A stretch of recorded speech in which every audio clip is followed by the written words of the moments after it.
Welcome to the Futurati podcast. Any member of the Futurati is somebody who believes in the power of the future. We know there's a better world ahead, and we indeed have the power to make it so.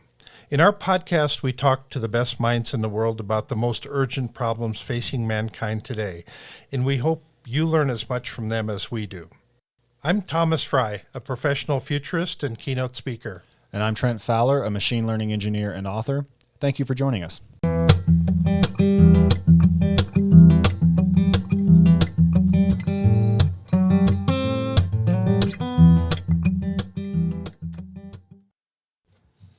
Good evening, everyone, and thank you for listening to the Futurati podcast. Tonight, we're joined by Jason Crawford, who writes about the history of technology and the philosophy of progress at his blog, The Roots of Progress. He is also the creator of Progress Studies for Young Scholars, an online learning program for high schoolers, and a part-time advisor and technical consultant to Our World in Data, an Oxford-based nonprofit for research and data on global development. If you enjoy this interview, please don't forget to like the episode and subscribe on YouTube or wherever you get your podcasts. Jason, thanks so much for coming on the show. Thanks a lot for having me. Great to be here. You've become well known as the progress guy, and you've said that your goal is to define a new philosophy of progress for the 21st century, which tells the story of how we created an industrial civilization. So I had a couple of softball questions that I wanted to get out of the way right here in the beginning, if that's okay with you. Please. So how do you define progress? Progress is anything that helps us live better lives, anything that helps us be healthier, happier, have more options and choices in our life, expands our range of possibilities and knowledge, and generally kind of helps us thrive and flourish. You can think of progress broadly across multiple domains. Now, many times when we talk about progress, we're thinking a little bit narrowly about material, technological, economic progress. Right. And that's most of what I write about, and that's a lot of what progress studies has talked about.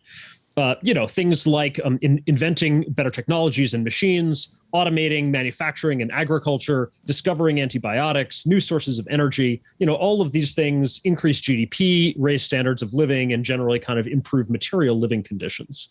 But you can also think about progress in knowledge. Our understanding of the world has increased an enormous amount in the last couple of hundred years with the scientific revolution. And you can also think about progress in morality, society, and government. And in this area, I think it's harder to see progress and easier to despair, perhaps. And certainly progress has not been as consistent and, as amazingly exponential as in maybe some of the other areas. But I think it's actually real and it's there. If you look for it, it's something we should learn to see and to appreciate.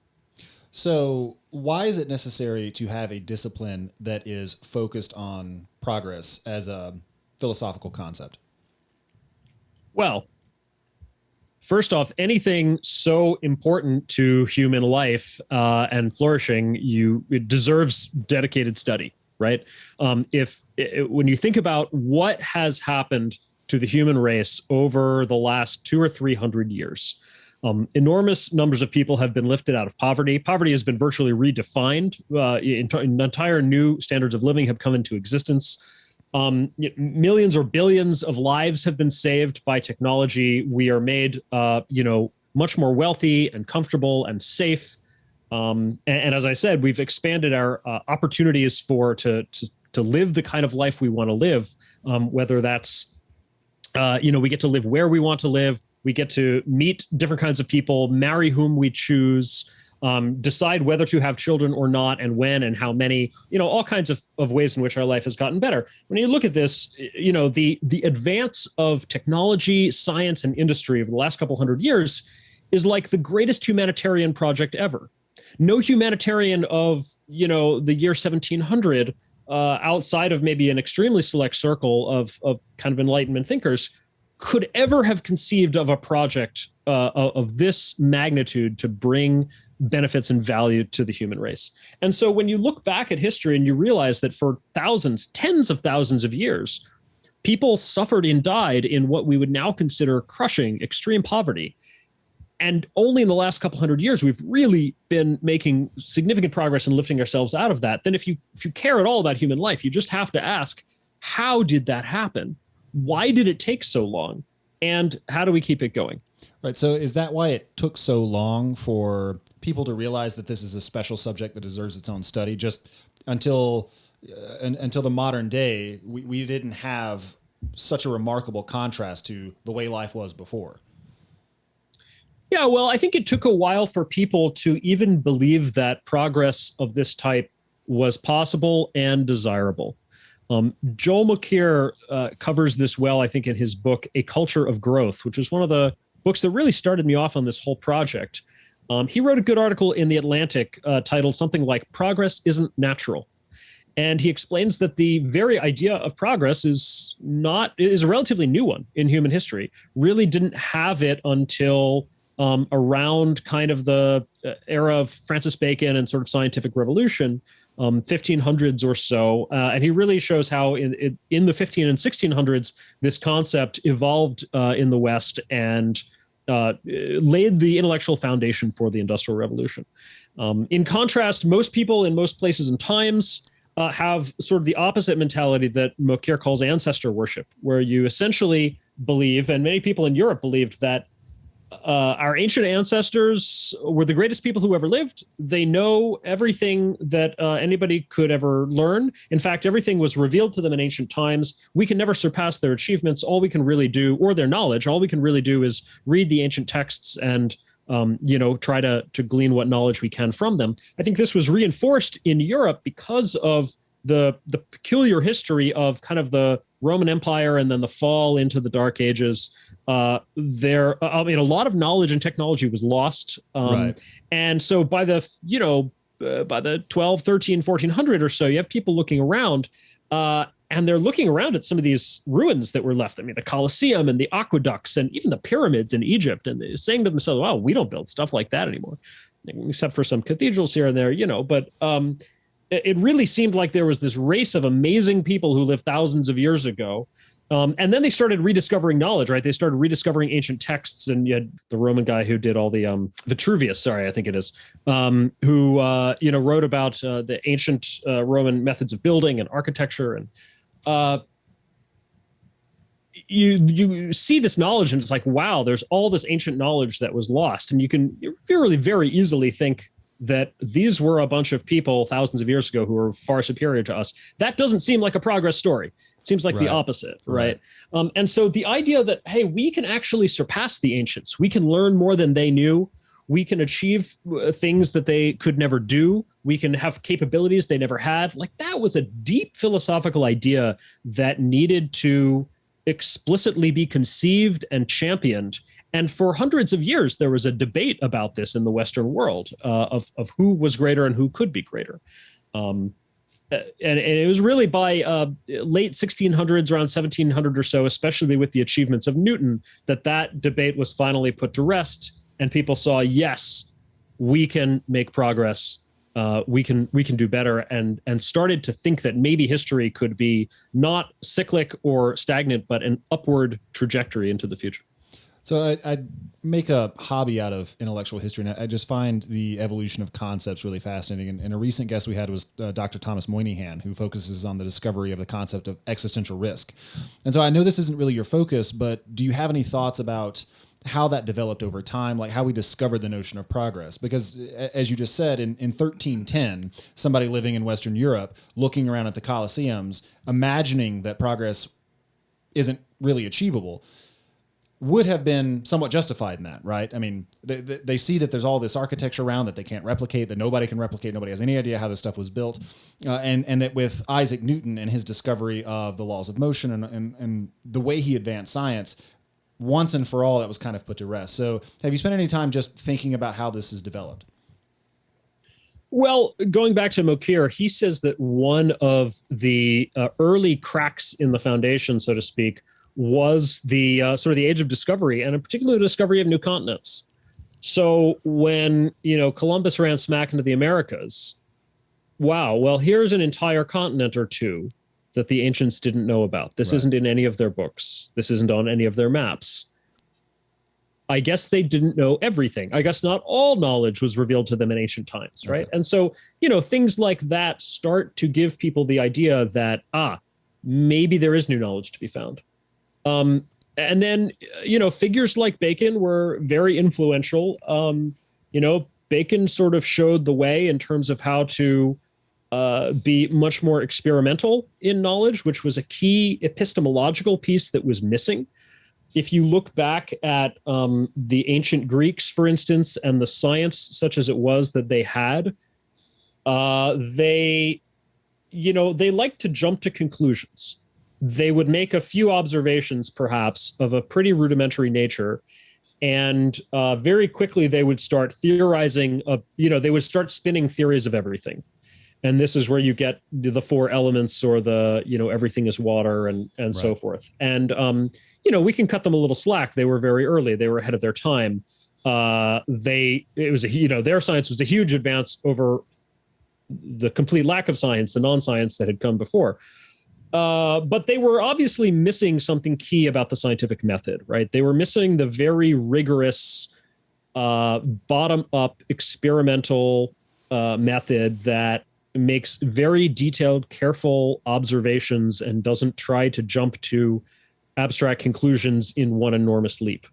And so, their theories couldn't really guide them. And in fact, they didn't see, the ancient Greeks did not see a significant link between abstract theory and practical implementation. They did not have Bacon's knowledge is power type of outlook. Right. They didn't have our modern outlook where we see science all around us in the technology that, for instance, you and I are using to record this conversation right now. It's obvious to us today, if you glance around, that our world is built on science.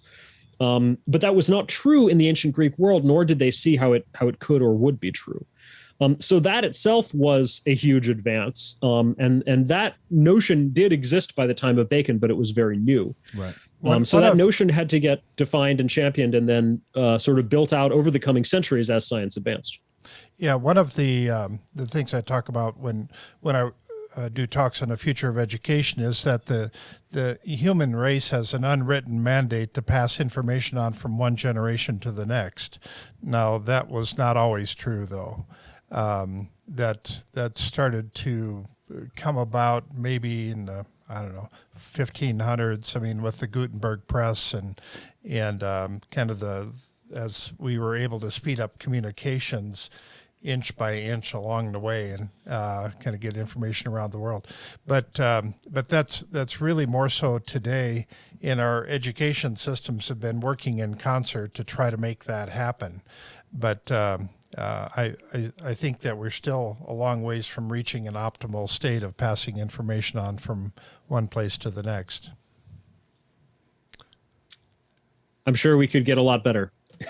Yeah, well, I also find efforts to define the knowledge that would be needed to reboot civilization were another collapse to happen to be really interesting. So I'm sure you've heard of The Knowledge. I don't remember the author's name, but he wrote Lewis this book. Dartnell. What's that? Yes.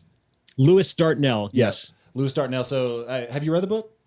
I have. So maybe you could walk us through it, because I was just going to make some general comments about it. But my understanding is that it's basically, this is what you'd need to bootstrap civilization again if there's a nuclear holocaust and a bunch of people die and you're just sort of lost in the ruins. Yes. It was what it really is it is a kind of a tour of the essentials of industrial civilization with a gimmick.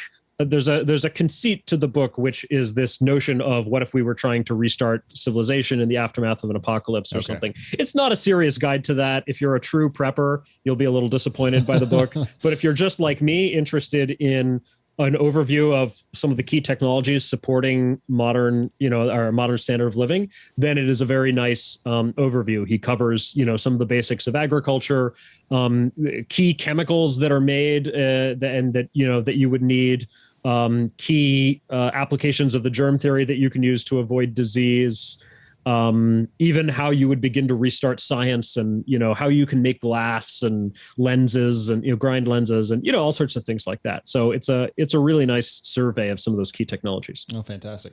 So I want to spend some time on your view of progress and the different facets of it, the axes along which a civilization can progress. And you noted in the at the top of the episode that the advances in science are relatively unambiguous, but when it comes to governance or politics or a culture's view of art or something like that, it's a little bit harder to nail down what progress has been made, if any.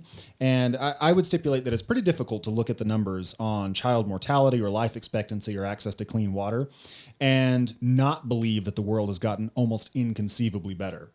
But it would also be easy to let that slip into what's often called Whig history. And if, for podcast listeners, that's WHIG if you want to Google that. But it's the view that we are inexorably marching towards a better future. And almost by definition, whatever comes next is an improvement over what was what came prior to it. And a number of dissident intellectuals have kind of pushed back on this, claiming that most of the progress that we see is due to technological advancements. And while these are obviously incredible, that's not all there is to a culture. And along other axes, like how we view art or how we handle philosophy or the state of our poetry, you'd be better off in Vienna in the 1890s. Yeah, and number two, a lot of the progress that we see today is because we're spending down thousands of years of cultural capital that's been accumulated in the West, and that eventually it will be much harder to carry the torch forward. So how would you respond to a sophisticated critic of progress like that?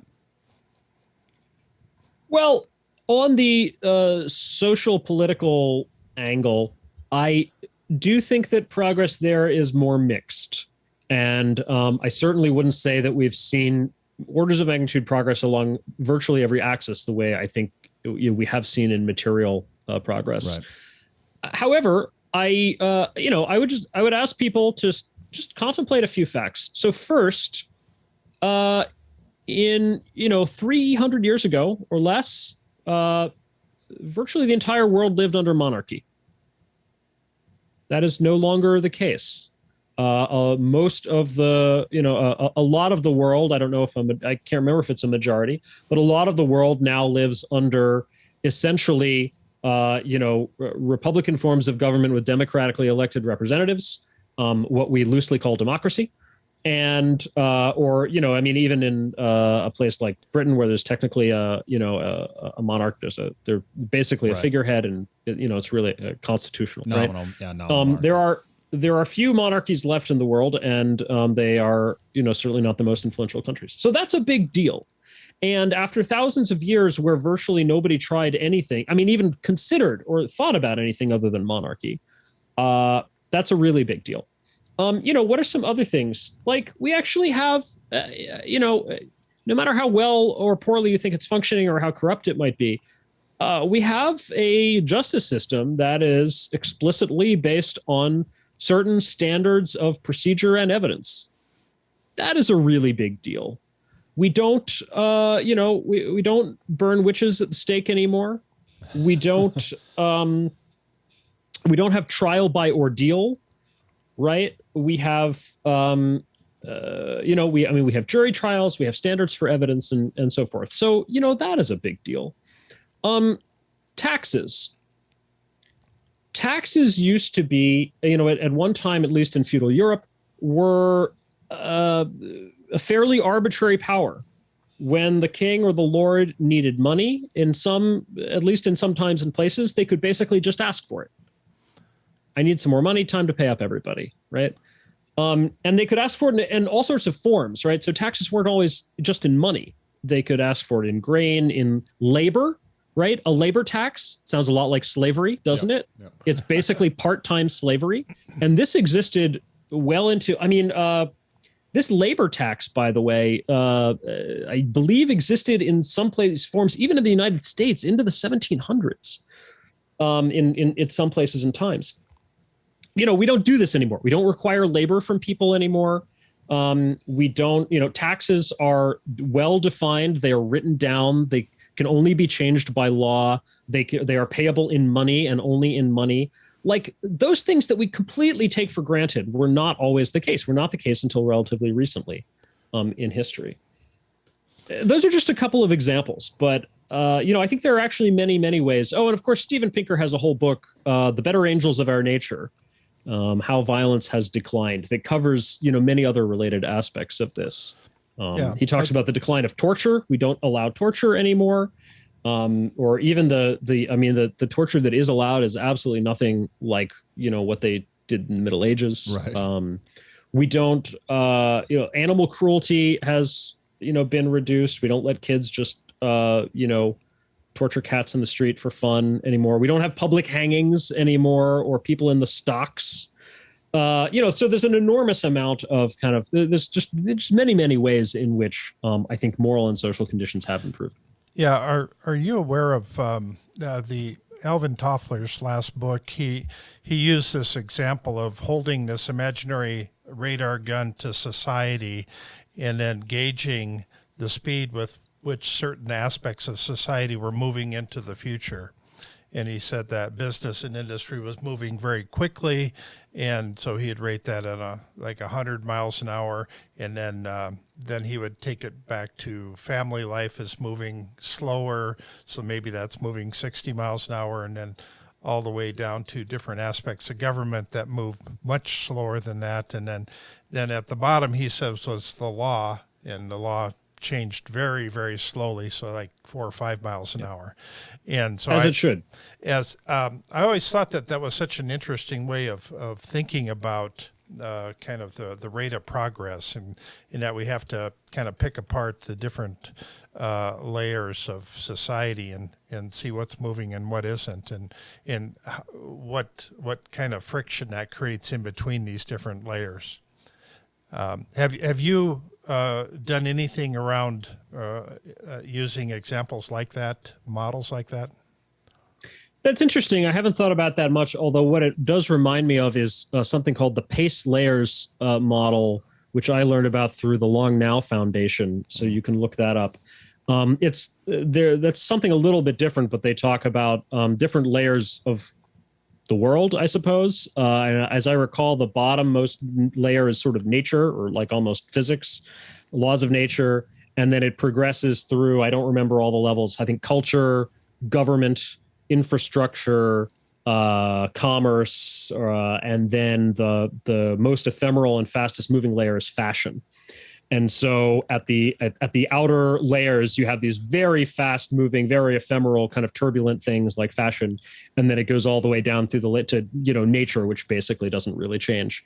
And the interesting things happen, they say, at the boundaries of the layers, right? Where commerce meets infrastructure, right? Or where government meets culture, or, something like that.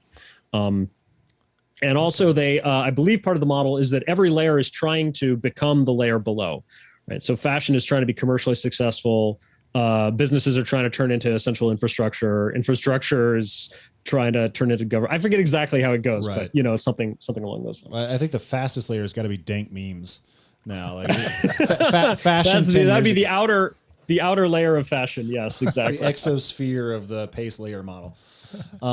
So when Thomas was talking about the speed limit analogy for the different rates of progress, you said laws should change slowly. And I wonder if you've, again, this isn't what you normally focus on, but social systems, it sounds like you want them to change slowly, but that means you'll get progress much more slowly. So what is it about social systems that means you would want very sort of glacial change? And do you have any interest in models like charter cities where it would allow a certain amount of experimentation in governance, or a break with the standard models, but still ensconced within sort of a broader framework, the laws of the surrounding country, which would anchor it in some way? Does any of that interest you? Yeah, certainly. I mean, I when I interrupted about it being good that the law was changing slowly, I didn't necessarily mean for that to apply broadly to social systems as such. But I do think it is a feature, not a bug, of government, certainly in the U.S. today, that it was designed for a certain amount of stability, and it was designed to be somewhat difficult to change. And that was an advance over absolute monarchy, where the laws can change at a whim, at the snap of a finger, right? So yes, I do think that when it comes to law and regulation that is implemented through the force of government, and is imposed on people whether they like it or not, then it is good that we have that happens sort of slowly and through careful objective processes. Now, other things in society, so if you zoom out to social systems, which is a broader term, I think it could be, it can certainly be good for lots more experiments to happen in social systems as long as they're outside of sort of the coercive core of government. And I'm all for experimentation in, in whatever, in ways that people communicate, in forms of art, and or all sorts of other things at the layer of society. You mentioned charter cities. I am interested in charter cities in general. I think they're a great experiment. I see them as an end run around bureaucracy. That's really kind of what I see. I think a lot of the world is mired in, especially outside of developed countries. You ask, well, why are the undeveloped countries not at the level of the rest of the world? Well, a lot of it is bad social systems, right? A lot of it is dysfunctional governance, corruption. They're mired in, and they're mired in regulation. In India, they used to talk about the license Raj, that you had to, there's just an enormous amount of bureaucracy to do anything like even open a business. And, sometimes you had to resort to bribery and all kinds of things because you couldn't get anything done otherwise. And, so I think, they're not like that anymore, fortunately. Not like they were in the 70s or something. But so I think something like Charter City is kind of an excuse to make an end run around all that. And rather than having to fix that through slow incremental reform, carve out a small area and say, hey, let's just start with the clean slate here. Can we just copy the best practices from elsewhere in the world? If you wouldn't adopt these wholesale at the level of your country, maybe you are willing to adopt them in a special economic zone or the equivalent, right? Right. And so I think that's a great way to get better governance and more economic freedom in areas that otherwise don't have a lot of it. So as you've been looking at progress around the globe, obviously you've had to focus a lot on what's being done in China, and things are happening very, very fast, very quickly there. Some things are good and some things are bad. So do you have some thoughts on their ability to make a decision at the snap of a finger and make things happen quickly versus what in the U.S. we spend countless hours on having meetings and hearings and sessions and doing environmental impact statements and dragging things on and on and on.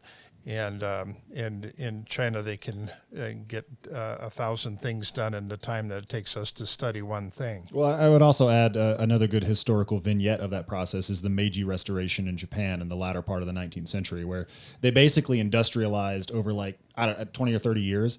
That it's like, we're doing all this stuff now this way, and this is how it's going to be. And it was relatively successful. As top-down experiments like this go. I tend to think those are unusual cases, but one could argue that having a state that's very responsive and can kind of do whatever it wants to has its advantages, depending on the problems you're facing. Yeah, so there's pluses and minuses to each one. One of the problems in China has been that they built all these ghost cities, all these houses that nobody lives in, and that would seem to be a problem. So, yeah. Well, I think that America used to be able to get things done. Also, we used to be able to get a lot of things done very quickly. If you want sort of the classic quintessential case study on this, just look at America's response to World War II. The speed with which we ramped up research. How fast we did. If you look at the history of the OSRD, Office of Scientific Research and Development, which was headed by Vannevar Bush, and the things that they did in a very short period of time, helping with the development of penicillin, helping with the invention of radar, inventing and building the atomic bomb. There was enormous amount of research that got done very quickly and got put into practice very quickly. You can also look at the industrial ramp up and the factories that were retooled, and the number of jeeps and tanks and ships and everything that we were turning out. It was amazing. America was a can-do country back then, and something happened in the 75 years since, in the 2 or 3 generations. We're not the same anymore, and I don't 100% know why. But something has changed, I think, in our rules and our bureaucracy, and something has also changed in our spirit. And I think it's very significant. I don't have all the reasons for it. But I think it would be a deep mistake to chalk up ability to get things done to an authoritarian state. Right. For many, many reasons, both practical and moral. And I simply don't think it's true. I mean, China was way more authoritarian until Mao died, right? Their economic growth came in large part from opening up, economically and making it possible, making it possible for people to do things. In fact, I think on some axes, it's probably easier to do things in China than it is in America today. Right. And America's, lack of ability to get things done, I think is not. I disagree with the people who attribute this to individualism or to anything that is has historically been seen as quintessentially American. I think it's quite the opposite. I think China has made the progress in the last 40 years or so, 45, because they adopted some small elements in the American system, and America has become less can do because we lost some elements of the American system. Well, so let's stick with that, because my next question is actually about the stagnation hypothesis. So a good deal of your recent writing has focused on this issue, the notion that progress has been winding down for a few decades, or a couple of generations maybe. And Peter Thiel captured this sentiment in his famous aphorism that we wanted flying cars and what we got was 140 characters. And when Eric Weinstein interviewed Peter on his podcast, The Portal, he asked, if you walked into a room and you subtracted all the screens, how would you know it's not 1970? Something like that. So if I recall correctly, you were initially pretty skeptical of the hypothesis that stagnation is sort of the state of affairs today. And I still haven't decided how I feel about it. So could you just sort of adumbrate the case for it? Like what brought you around? Yeah, sure. So my reaction to that, we wanted flying cars, we got 140 characters, was like, what the heck is the matter with the 140 characters? Sure. That is a snarky stand-in for the internet. If you rephrase that as we wanted flying cars, but what we got was a supercomputer in everybody's pocket that is connected to all of the knowledge, culture, art, and philosophy of the entire world. That doesn't sound so bad. That does sound right. That's a little bit okay. So for that reason, I was initially skeptical. Right. Similar thing with the walk into a room and subtract off all the screens. Well, that sounds like a little sleight of hand. Why do you get to subtract off all the screens? It sounds like saying, well, if you carve out all the progress, there hasn't been much progress, which sounds like a sort of a not very helpful tautology, Checkmate, right? Yeah. So that's why, well, no, because I did come around. So that was why I was initially skeptical. What convinced me was just studying broadly the history of progress and looking at what were the major breakthroughs, what areas were they made in, and when were they made, and starting to line things up kind of. I actually started making a little diagram or chart for myself, a timeline with time along the x-axis, and then along the y-axis, it was sort of split out into various major areas of economy and industry, manufacturing, agriculture, energy, transportation, information, so forth, right? And I realized that a lot of things were clustering in this period especially around the late 19th and early 20th century. And there were some gaps in the last 50 to 70 or so years, especially the last 50 years or so since about 1970, which is kind of roughly a turning point that a lot of people talk about.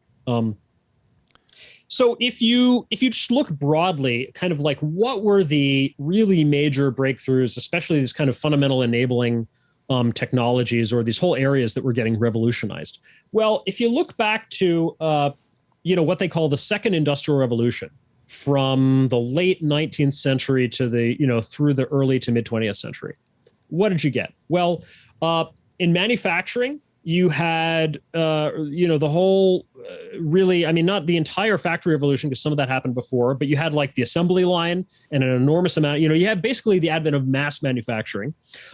In materials, you had an entirely new class of materials invented, which was plastic. In agriculture, you had the first synthetic fertilizers through the Haber-Bosch process, and you also had the application of gas power, so to gas tractors. which enabled things like the combine harvester. In energy, you had, well, the gas engine, right? The internal combustion engine, the entire oil revolution, and the electricity revolution, including the light bulb, the electric motor, the electric generator, which eventually led to things like air conditioning and so forth. Okay, I guess air conditioning is a little later. You can carve that one out. Right. In transportation, you had the invention of the automobile and the airplane. In information, you had the telegraph came a little bit earlier, but you had the telephone, radio, and television. In medicine, you had basically the germ theory and its applications in public health. So you had things like water sanitation, the beginnings of antibiotics, the first vaccines since, Edward Jenner's vaccine for smallpox almost 100 years prior, and so forth. So this is just an enormous amount of stuff. You can boil that down to like 4 or 5 major revolutions: oil, gas, oil, electricity, powered transportation, applied chemistry in a number of different domains, and the germ theory. And then when you come to what they call the third industrial revolution, right, from sort of mid to late 20th century to today, what have you got? You have an enormous amount of progress in computing and communications, right? Computers and the internet. And you have, I would say, about, half of a revolution in genetic engineering, which has given us some really amazing things, but it just feels like we barely scratched the surface, right? It feels like it hasn't fully arrived yet. Mm-hmm. Right. And not a lot in other places, right? Transportation. How are we moving around? Well, we're still driving cars and flying airplanes that are a lot like they looked in 1970. The airplanes actually fly a little bit slower these days. What about manufacturing? Well, we still have factories making stuff out of steel and plastic, and and certainly there have been improvements in all these areas. Not as if there's been zero progress in these other areas. There's certainly been some improvements, but it just hasn't been revolutionary the way that it's been in other areas.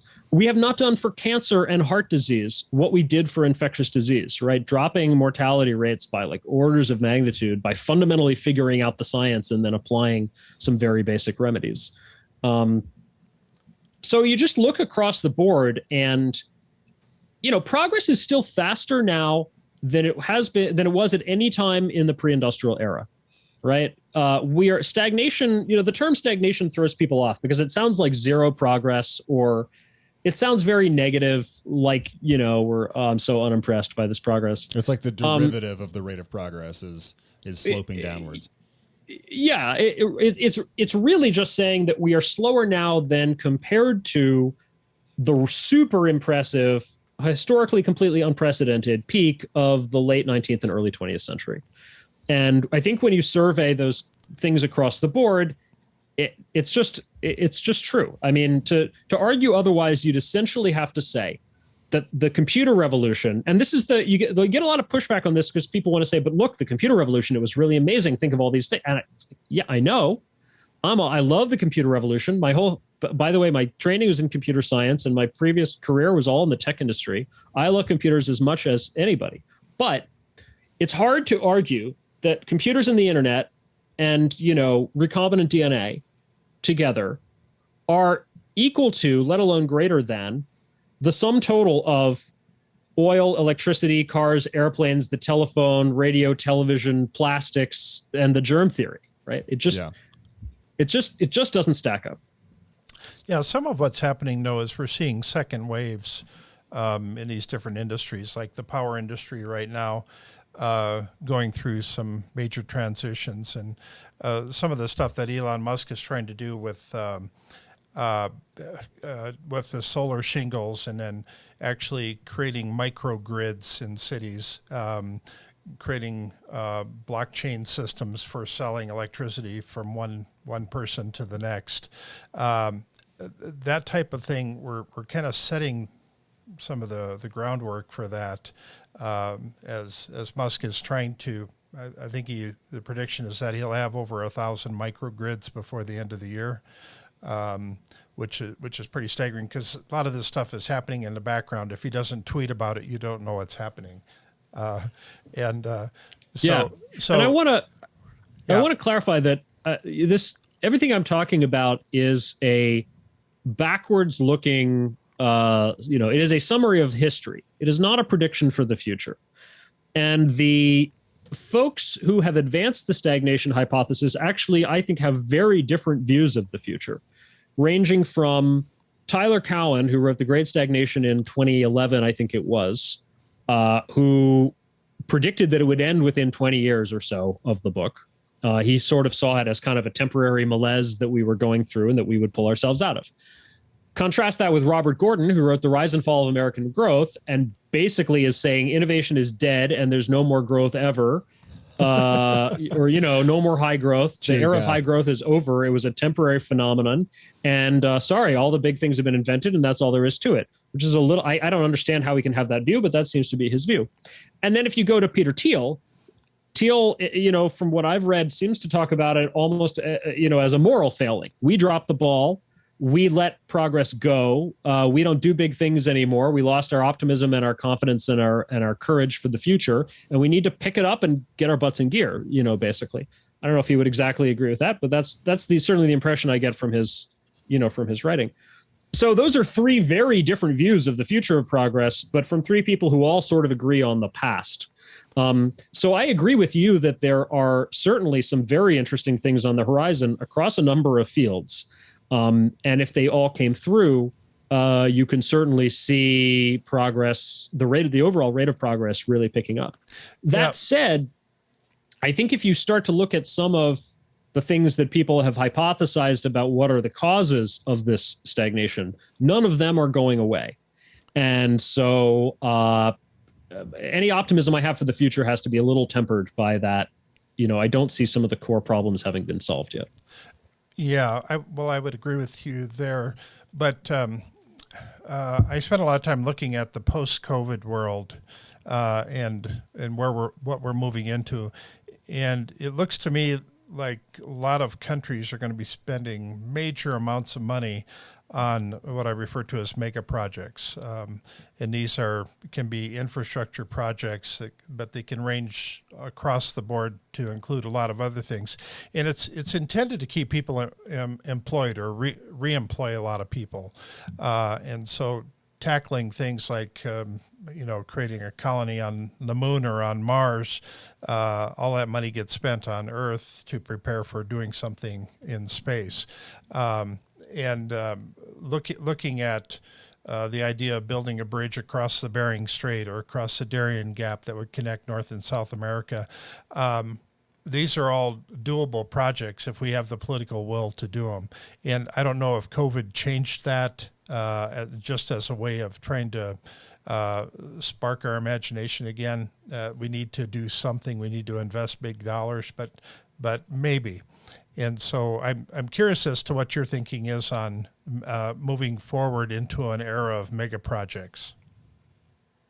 Well, I like the spirit behind mega projects in let's be ambitious and do something big.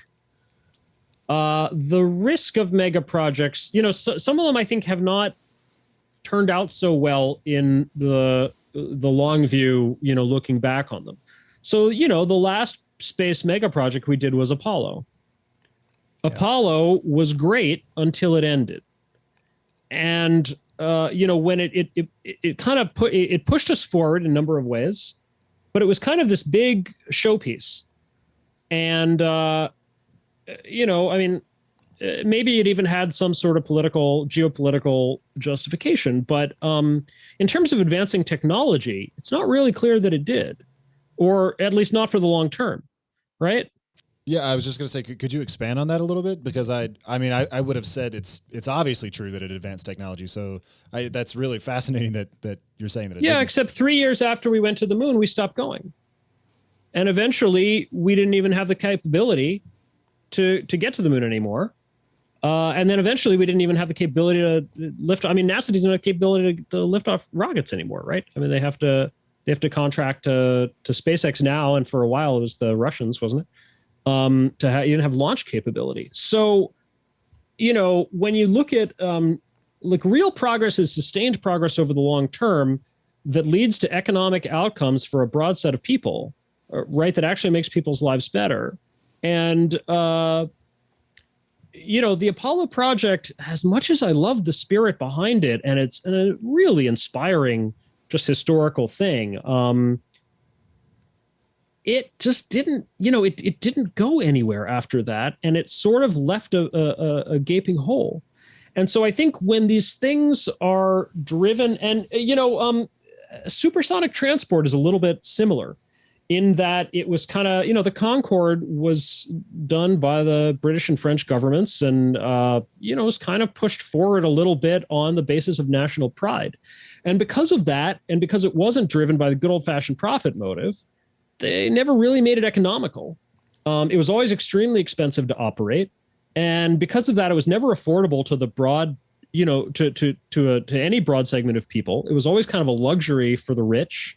And it wasn't super profitable. And then when they had an excuse, they shut it down after, 30, 40 some years. It was less than 30 years, I think, in operation, 76 to 2003, as I recall.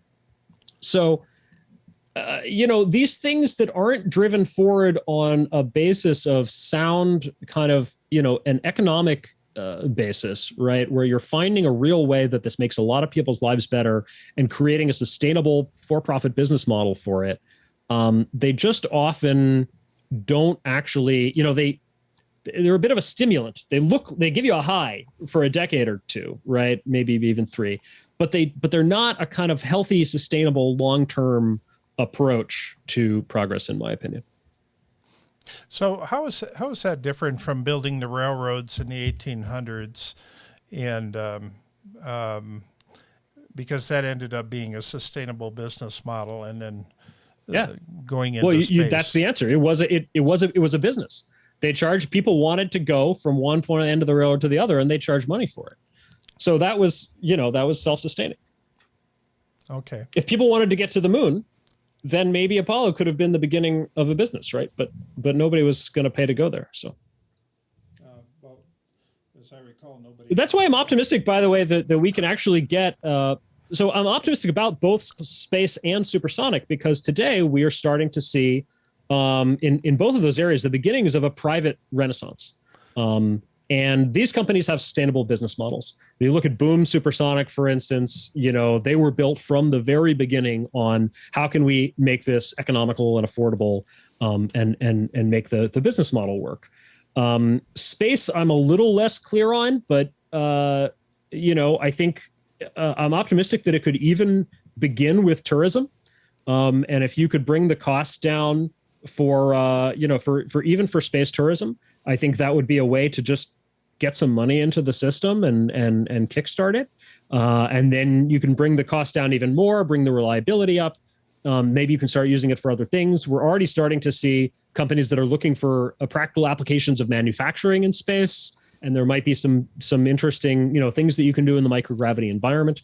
So, I'm hopeful that we'll get back on a sustainable path, but I think we'll do it more through economic, mechanisms rather than through, politically motivated mega projects. One of my ways of speculating on commercializing Mars was, once we actually have a team up there that forms the first Mars colony, that the first thing to commercialize up there is the selling of land on Mars, because you don't have to do much to sell the land. You just plot it out and offer it for sale. And once they prove that they can get there, then people are going to be interested in buying it.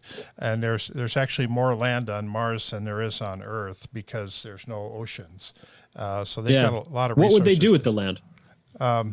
It's kind of like buying Bitcoin right now, but you can sell it to other people. So I think there need to be fundamentals. Right. I think. Yeah, but that was just a bit of a lark. That the idea that there are things that can be commercialized, but it's going to be really slow moving on Mars, because there's so many things that can go wrong. Yeah, it takes a long time to get there. It's a little bit like ocean travel was, in the age of discovery, right? Like, takes months to get anywhere, super dangerous. You might not come back. Right. You're not, we're maybe even in a slightly better position, because we actually know exactly where everything is, and we can map, we have the navigation down, right? Which they didn't in the 1400s. But Yeah. So you've written a lot about the history of different kinds of technologies. Is there one that you especially love learning about and that you think has insights which everyone should be made aware of? Oh, wow. They're all really great. There are certainly, I think, neglected technologies. One that I still have a lot to learn about, but is, I think, clearly underrated is the chemical industry. It's not a consumer product, so it's not a thing that fills the shelves. Well, it is, but people don't recognize it as such. There's detergents and, household cleaning supplies and, all kinds of things like that are all products of the chemical industry. But a lot of it goes into industrial processes, things like synthetic fertilizer or, things for manufacturing and construction, et cetera, plastics and so forth. And all these came out of really applied chemistry. So I think that is a big untold story. I am fond of telling the story of cement. Right. Cement is a technology which, if I just described it to you, it would sound absolutely futuristic. It's liquid rock. Right. It's like instant stone, like a pancake mix or instant coffee or something. It's like, just add water. Right. Pour into a mold and you get instant stone, and it forms in any shape you want, right? And we can keep it around in bags and it's super cheap, and we just pour liquid rock into a mold. Like if I could probably get you going for about 30 seconds, making you think I was describing a brand new cutting edge technology, and it's actually 10,000 years old. So I think cement is underrated. So there's definitely a bunch of things like that I think people should. This is I talk about the concept of industrial literacy. I think that people who live in industrial civilization today, which is pretty much all of us, and who enjoy the standard of living that it creates, really owe it to themselves and to the society that they participate in to learn a little something about what are the underpinnings of that civilization, right? What are the underpinnings of the system that delivers you air conditioning and fresh milk and orange juice in your refrigerator and an inner spring mattress and a hot shower and an elevator to take you up to the 30th floor and a train, to get you to and from work.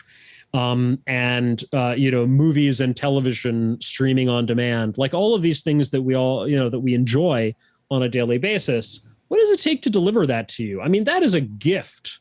That is a bequeathment from our ancestors that they did not enjoy, and that we only get because of the toil and struggle of previous generations. And so I think people should just have a little gratitude and learn a little something about it, right? What does it take to keep this system going? Especially, by the way, when we are asked to vote for politicians who are going to then regulate all of these industries and make decisions that are going to affect all of us.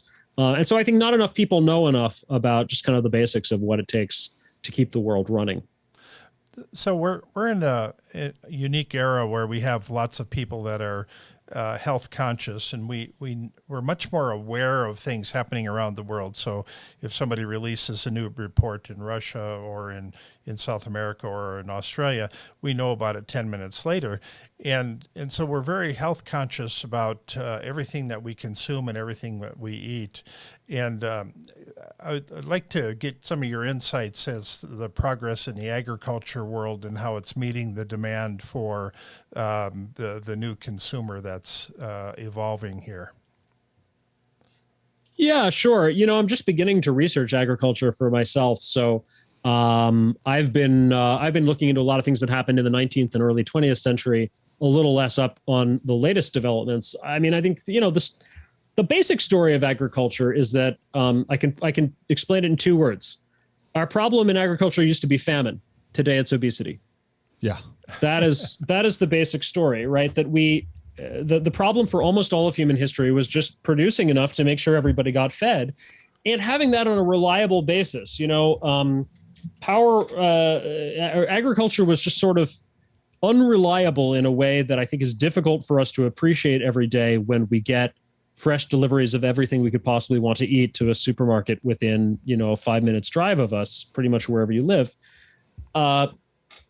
Just the idea that the harvest could fail, that drought or a plague of insects or a fungus or just bad temperatures, or a volcano that erupted halfway around the world a year before, blotting out the sun, right? I mean, all these sorts of things could cause famine. And, famine has been eliminated from the developed world. It's just not a thing we think about anymore. Hasn't happened in the Americas, I believe, for over a century. So that's really the big story. Now, it's still the case that not everybody in the world gets enough to eat. That's not because we're not making enough calories, right? Again, it comes back to sort of more dysfunctional governments and corruption and so forth. So that's kind of the big story.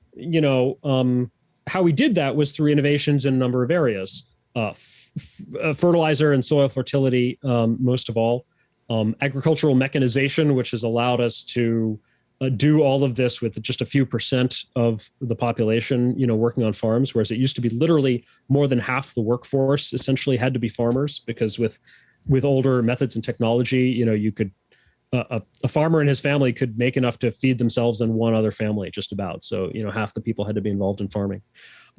Breeding to create better varieties. Long before, GMOs or any sort of genetic engineering, we had breeding programs, and now, of course, we can do it with technology. These are some of the big things. Plus, along, of course, with the refrigerated supply chain, refrigeration and freezing, which can actually preserve all of this. And of course, the transportation supply chain that gets it all the way around the world, so that you can have, durian or dragon fruit or whatever in your local market, virtually, anytime you want it. So that's sort of the big story of agriculture, I would say.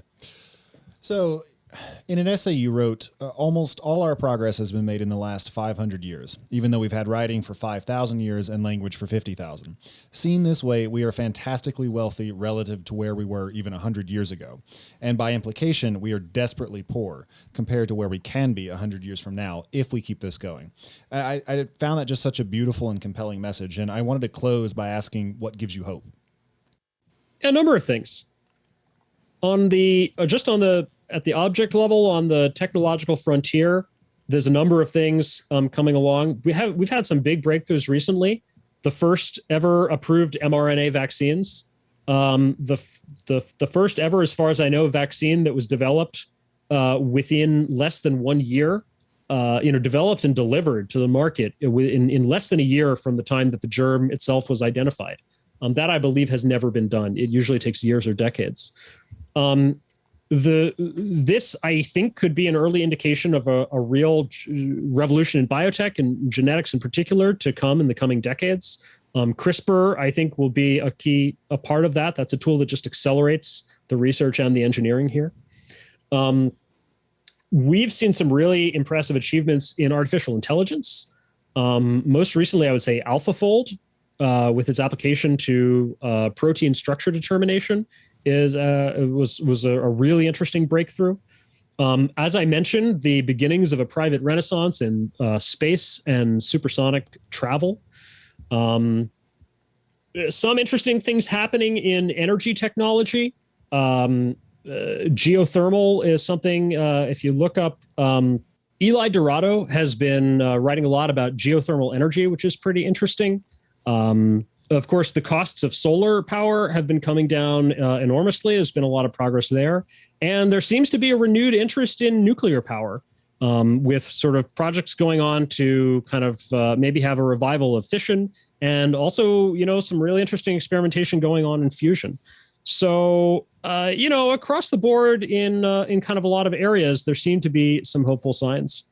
More broadly, I would say just discovering this, that there is a progress community. In mid 2019, Tyler Cowen and Patrick Collison wrote this article in The Atlantic calling for a new science of progress, and they coined this term progress studies. And that really galvanized a community around this concept. There were a bunch of people, including me, who'd been writing and thinking about this, and we just didn't all know about each other. And that article, and I think especially putting that term out there, really kind of brought a community together that's quite enthusiastic about this. And so now there are a lot of people, really focused on this. both somewhat alarmed, I would say, at the lower progress of the last 50 years, but also determined and hopeful to do something for the future and fix whatever it is that we've gotten ourselves mired in, and really get back to those high progress days. Is there a term that you use to describe people that study progression? Is it progressionists, or is there some job title? Or, I mean, I'm a futurist. That's a bit more descriptive of what I'm thinking about. But people that study progression, I think you're lacking a term. You're probably right. Yeah, usually it's just referred to as the progress community, or sometimes the progress studies community, or something like that. But maybe there does need to be a term. Solutionist, perhaps. That's one I would like to reclaim. Okay. It's typically been used as kind of a term of derision. Yeah. And I would like to bring it back and sort of pick it up and wear it with pride. Okay. Well, Jason Crawford, thanks so much for joining us. Thanks. It's been a great conversation.